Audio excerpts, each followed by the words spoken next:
Good morning po mga kababayan. So nandito po ako sa bahay. So nakauwi ako kagabi, mga alas 9 na yata yon. So malapit na mag alas 10. So chinik ko po yung bahay mga kababayan kasi napakalakas talaga daw ng lindol dito. So yun yung una kong tiningnan pagkarating ko kagabi. Baka may sira o baka may nag-crack. So sa awan ng Panginoon ay wala naman. So hindi ko pa na-check yung ano nito, yung paligid sa labas kasi yung nainuna ko ay doon sa loob. Tiningnan ko yung mga kisame kasi yung kisame ng bahay ko mga kababayan sa kwarto, sa dalawang kwarto ay hardiplex po yun. Delikado po kasi yung hardiplex pag sobrang lakas yung lindol, may posibilidad talaga yon na magka-crack, lalong lalo na pag malayo yung pagre-rebit. So may posibilidad talaga siya na mabiyak. So kasi yung hardiplex is cement board po yan mga kababayan. Kaya sa awa ng Panginoon ay wala naman. Siguro nasa mga 6 hindi ko pa alam talaga kung basta nasa 6 magnitude po ang dito sa amin sa Matanao. So tingnan ko yung mapalibot pati yung kisister. Check natin doon kung wala bang bumabagsak na kisame din doon kasi yung kisame din ng kisister mga kababayan is hardiplex din yon. So malakas kasi yung ano dito lindol nung nandun kami sa mission ay nililindol naman dito kung yung nung first day of school. So tayo mga kababayan, samahan niyo po ako mag-check ngayong umaga.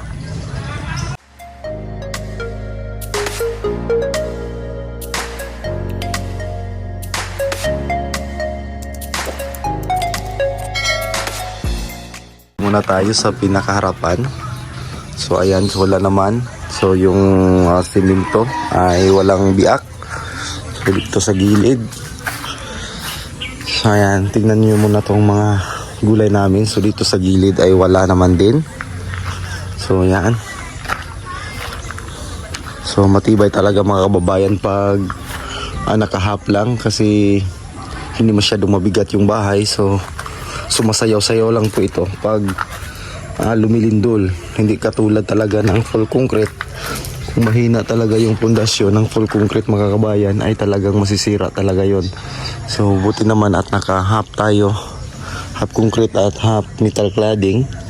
So walang nangyayari sa bahay natin mga kababayan. So ayan, kung makikita ninyo. So ito po yung parte ng likuran. Tingnan natin dito sa gilid. So ayan. At wala din. So dito sa kisister, tingnan natin. So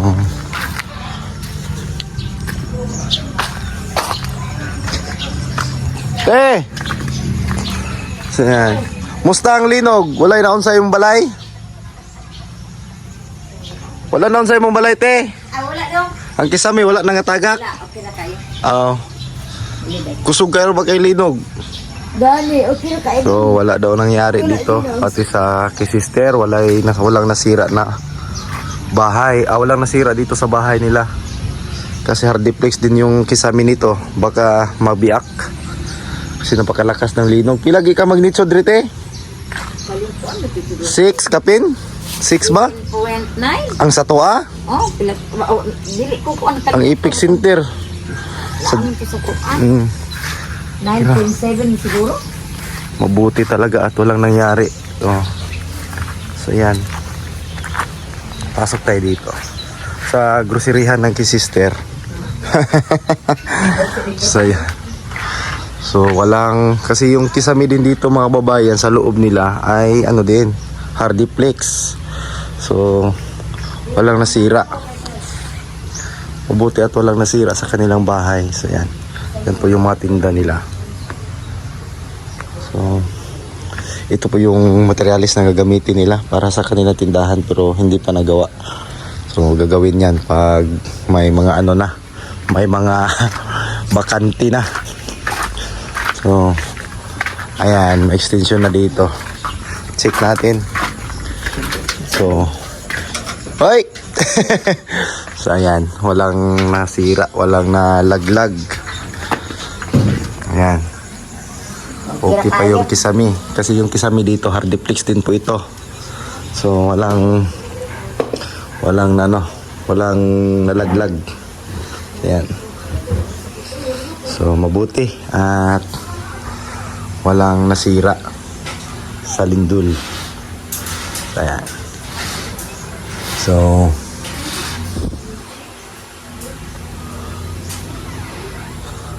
ayan na. Ganda pa rin.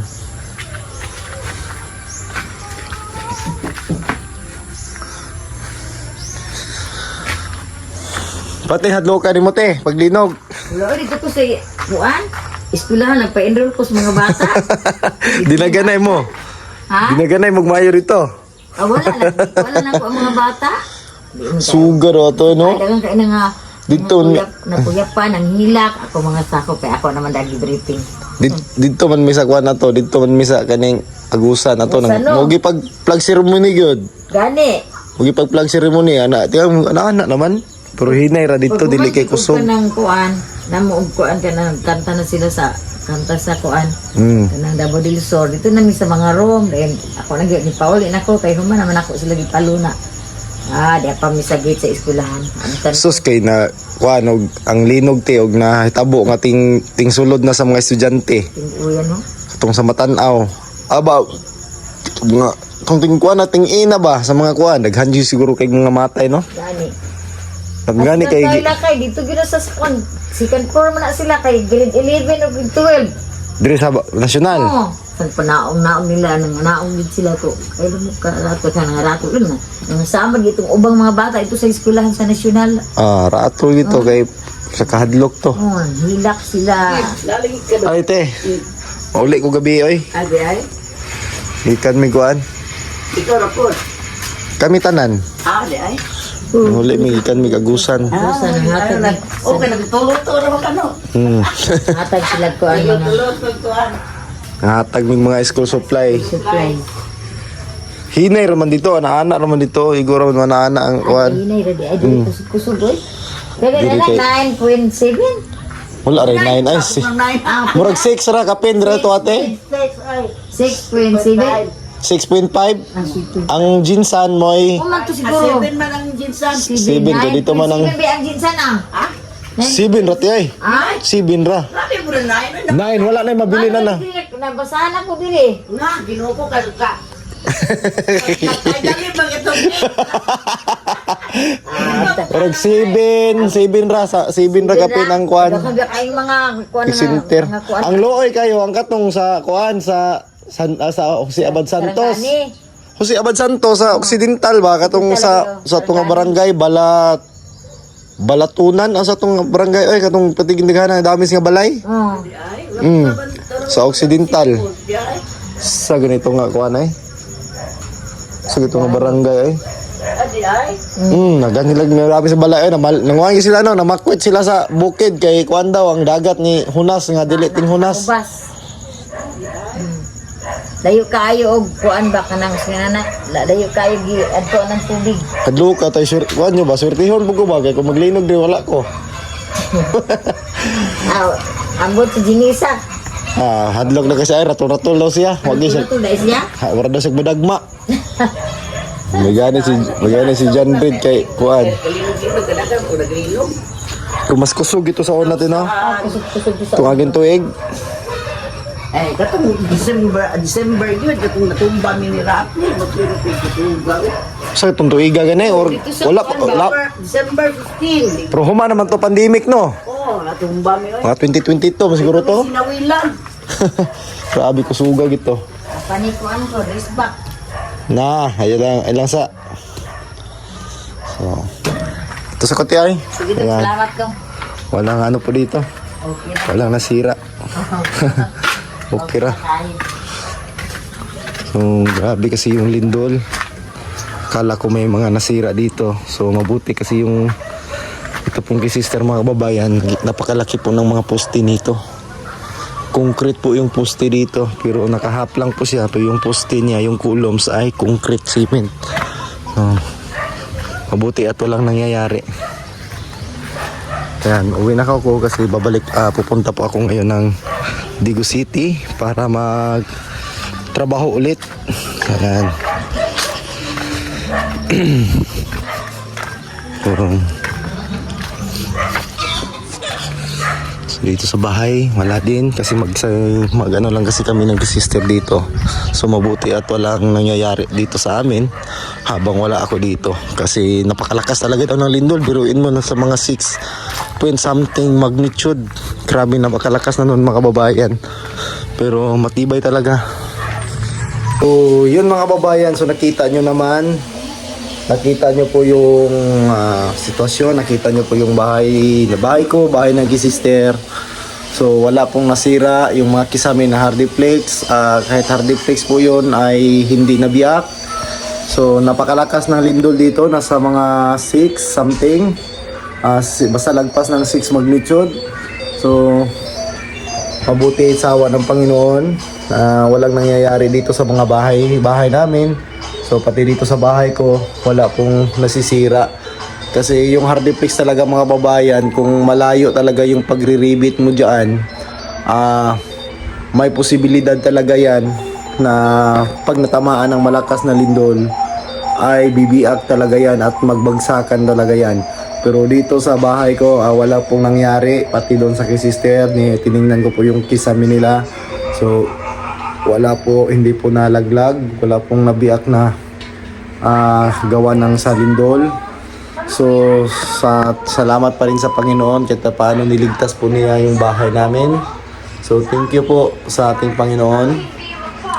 At sa mga tiles din, walang kumapak dito sa mga floor area. So walang kumapak mga babayan. At wala talagang pagbabago sa pagkita ko sa bahay. Walang naiba, hindi nawala sa hulog. So ayan, kasi yung bahay ko ay lang po ito, nakahap. Katulad din ng kisister, ang kaibahan lang po ng bahay ko at sa kisister, mas matibay po yung pundasyon ng kisister kaysa bahay ko. Kasi yung sa kisister, yung poste nun, yung makulom nyon ay sagad hanggang sa may girt, ay solid po yun na concrete at napakalaki pa. Malaki po yung mga poste na ginawa ko sa mga bahay ng kisister. So ang gamit din yung mga bakal noon ay 16mm at saka yung ginawa kong mga ties, lateral ties at saka yung mga stirrup is 10mm. So hindi masyadong mabigat yung bahay nila at napakatibay din ng poste, kaya siguro walang nangyayari. Pati dito sa bahay ko, ayan. So ito ay tubular lang, hanggang dyan lang po yung concrete columns niya. So yung tubular ay nakapatong lang po dyan at naka-welding sa may concrete na yan. So nakain lang po yan ng kunti sa halo o sa masa. So wala namang nangyayari. So salamat pa rin. At grabe kapag nadamis yung bahay mga kababayan, napakalaki po ng halaga, tapos madamis lang sa isang iglap, talagang maghihinayang ka po. So salamat lang po ako sa mga ginawa ko dito sa akin at sa kisister, kahit papaano ay hindi nasira ng natamaan ng malakas na lindol. So ibig sabihin yan, matibay yung pagkapundasyon natin. So yung iba naman ay wala man, hindi ko pa alam yung mga kapitbahay namin dito kung wala din nangyayari sa kanila. Kasi sabi nga nila dito daw, grabe yung alog ng lupa. Grabe daw, sobra talagang lakas. Kasi hindi ko na-experience kasi wala kami dito. Andun kami sa mission habang lumilindol dito sa amin. So nandun kami sa mission. So hindi ko po na-experience yung kung gaano kalakas yung lindol dito. So sila lang po yung makapagsabi na grabe daw, sobrang lakas talaga. So mas mabuti kay pinaganon-ganon lang. Kung nagkataon na katulad nung dati na may paganon tapos ginaganon, so marami talaga yung masisira. So marami talaga yung magigiba. So pasalamat pa rin din tayo na ganon din yung nangyayari. So yan, wala namang nangyari dito. So thank God. So yung mga kisisira ay nandun pa sa kwarto at hindi natin na kausap. So hindi ko na lang kinausap doon. Gawa ng parang antok pa sila. So kasi ano pa ngayon umaga pa. Nagbablog lang po ako, nagbibideo po ako mga kababayan para magiging update na din, lalo na po sa ating sa sponsor ng bahay ko na tumutulong dito kay Ma'am Redemption si Ricky. So maraming salamat din ma'am. So nagbibigay po si Ma'am Redemption ng 2,000 para kay John Red. So maraming salamat ma'am kasi ngayong araw bibili kami ng may requirements kasi si John Red doon na mga bond paper, clear book, so mga ganon. So may 2,000 na binigay si Ma'am Redemption. So bibigay namin yan ngayon. Ibibili namin ngayon ng mga gamit ni John Red sa kaniyang pag-aaral. So suspended yung ano nila ngayon. Suspended yung klase nila. So babalik sa Lunes pa. Sa Lunes pa babalik yung ano nila. Klase ano pa ngayon? Miyerkules, Huwebes, Biyernes, Sabado. So may ilang araw pa. Sana hindi na bumalik yung lindol. So yun lang mga kababayan. God bless. At kami aalis ngayon. Papunta ako ng Digos kasi pupuntahan ko yun din yung project ko doon. So kagabi bago ako umuwi ng bahay, so doon naman ako nang galing. So hindi lang ako nagtagal doon. At umuwi ako kasi napapagod. Grabe yung pagod kasi napakalayo ng Agusan. Pagkatapos pagdating ng PB House, umuwi pa ako dito. So nasa 3 oras yung biyahe ko kagabi. Kasi gabi na. At nahihirapan po ako mag-drive paggabi, lalong umuulan pa. So hindi ko makita masyado yung daan, lalong-lalo na po yung daan na asfalto kasi napakaitim pag sa gabi, nababasa pa ng tubig. Yun lang mga kababayan, sana manood kayo sa mga video namin. Salamat sa mga new subscribers, shout out po sa inyong lahat. At pakitulungan po ng channel ni Gino Obregon mga kababayan. Siya po yung katuwang ko sa pagpapanday. Pakisubscribe po sa kanyang channel. Sana po dadami yung subscriber niya para makuha niya po yung requirements ni YouTube. So thank you mga kababayan, pakisuporta mga kababayan kahit pakisubscribe na lang po sa kanyang channel. So yun lang, magandang araw, magandang umaga, magandang gabi sa inyong lahat kung saan sulok mo kayo ng mundo. God bless ug amping mo tanan mga kababayan.